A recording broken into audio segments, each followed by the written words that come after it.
Need cheap coins right now? Check out redzonecoins.com. For the very best discount available, use code DIRECTOR for 20% off.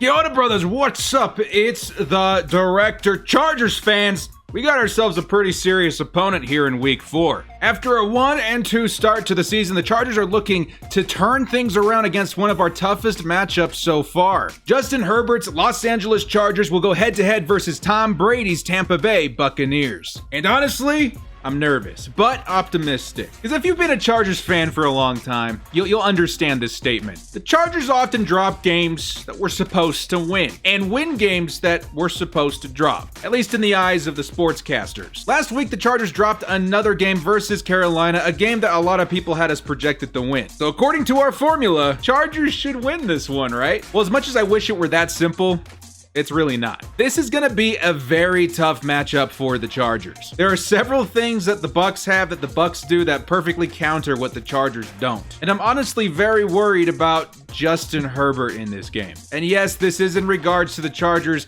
very thin and fragile offensive line versus the Bucs' incredible defensive line. We'll get into all of that and more, and we may even get into how we can counter these issues. Before we get started, hit us up with a like and sub. If you do enjoy this content, the small amount of time you guys take to hit the like, sub, and bell notification helps me out a lot. Let's get into this video. Lights, camera, action.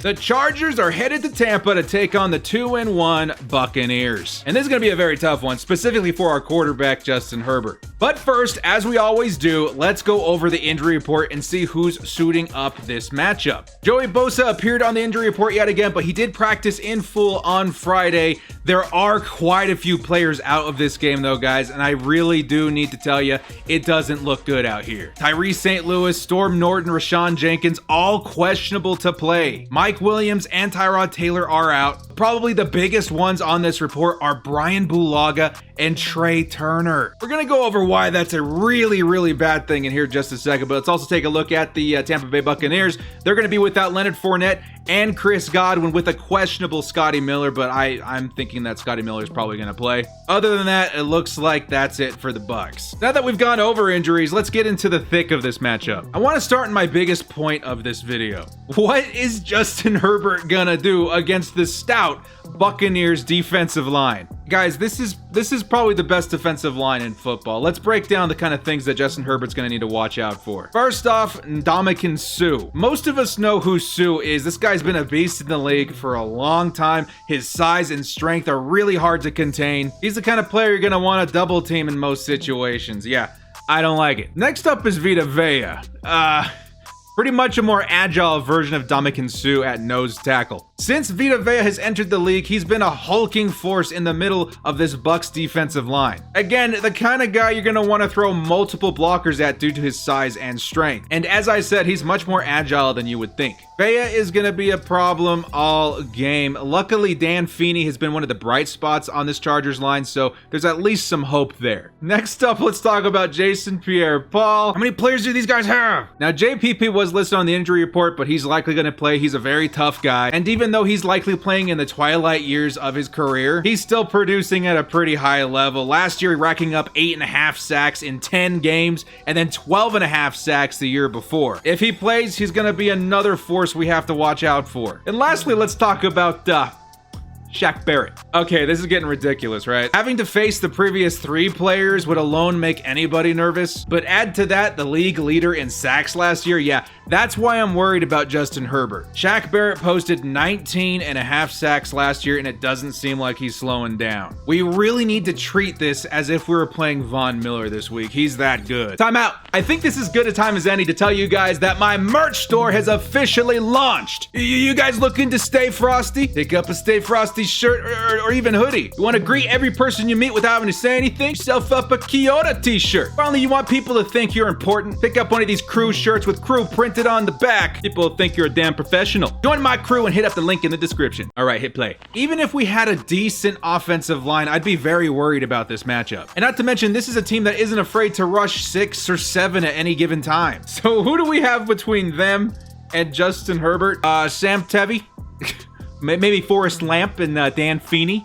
Maybe Ryan Groy and Tyrese St. Louis? Brian Bulaga and Trey Turner not suiting up for this game means that we are in serious trouble. This offensive line has been a huge problem for the Chargers since as long as I can remember. Our last standout player I can remember was probably Nick Hardwick, and that was like 50 years ago. Okay, like 10 years ago. And it's matchups like these that you really wish the Chargers had invested more in the offensive line in years past. Now, I really loved the moves that the Chargers made this offseason, getting Trey Turner and Brian Bulaga, but so far they haven't been able to stay on the field. And that leaves us very, very exposed. So what do I think's gonna happen? Well, Justin Herbert's gonna get smacked, and he's gonna get smacked a few times. Last week versus the Broncos, the Buccaneers put up 6 sacks, like, oh my God. But it's not completely out of hand. One thing I've really loved about Justin Herbert in his first few starts has been his poise, specifically his poise against pressure. He's done very well stepping up or escaping the pocket when necessary. He's also been good at getting the ball out very quickly when faced against pressure. So Herbert stands a much better chance at surviving this game than, let's say, a Phillip Rivers. If our play calling can lean on getting the ball out quick and countering this pressure, I think Herbert can handle the rest. But that's a big if. And this is especially hard when you have 2 exceptional coverage linebackers in the middle of the field in Devin White and Devontae David. But still, there's hope. The other thing to take note of is Tampa Bay's suspect defensive backcourt. Herbert has proven that he can carve up even a decent secondary, and I'd call the Buccaneers a below average in this area. If we're gonna move the ball efficiently this game, we must lean on Justin Herbert. Running the ball twice, then passing is not gonna work here. Eckler and Kelly are not gonna fare well running up the middle this game. We need to attack them through the air with quick throws, because there's a wave of pain coming. But luckily we have some of the best weapons in the league to pull this off. Hunter Henry is one of the best to get open underneath, and that's even against their decent coverage linebackers. And then there's Austin Eckler, who is fast and can take any pass even behind the line of scrimmage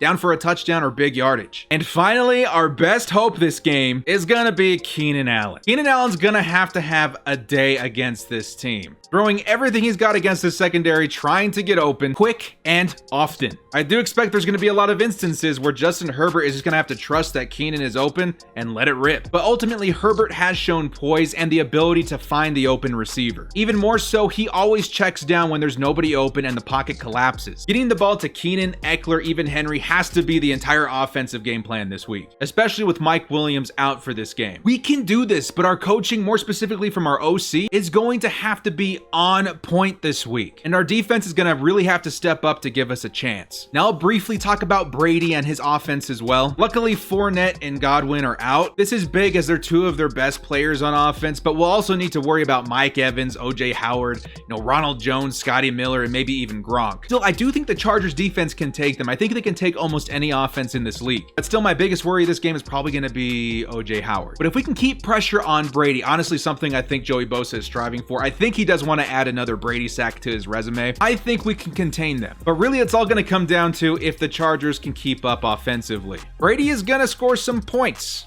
We need to score more. Duh, right? But it's not always that simple. You notice too many times that Anthony Lynn is relying too heavily on our defense to make something happen. And yeah, it's good to have a really good defense and to trust in your defense, but at the same time, you gotta give them some help with your offense. If the Chargers take up too many drives trying to establish the run, which I know Lynn is gonna try and emphasize, we may not be able to move the ball too far. I'd say out of the gate, start slinging it and never take your foot off the gas. I talked about this in my last video about Anthony Lynn. If we're gonna get the season back on track, he needs to start trusting in Justin Herbert. We have something special in this rookie, and this is gonna put that theory to the ultimate test. If we win this game, it's likely going to be on the back of Justin Herbert. There's a lot of factors that go into this week, but I'd say that's probably the biggest one. Trust Justin Herbert, for the love of God. All this being said, what is my score prediction for this week? You guys sitting down? Chargers 24, Buccaneers 28. I do think, like a lot of our games this year, it's going to be close, but I am worried the Chargers spend most of the first half playing catch up after spending too much time trying to establish the run, putting too much pressure on our defense to make something happen, and by the time our offense starts to heat up through the air, it may be too late. But this isn't especially concrete this week. I truly believe Herbert has it in him to lead this team to victory as a standout game in his young career. And I truly believe he may shock us with somewhere in the realm of 300 yards yet again if the Chargers could muster just one last touchdown, one last big play, one last effort in the last drive. I could see this team putting up 31 points this week if we attack the Bucs intelligently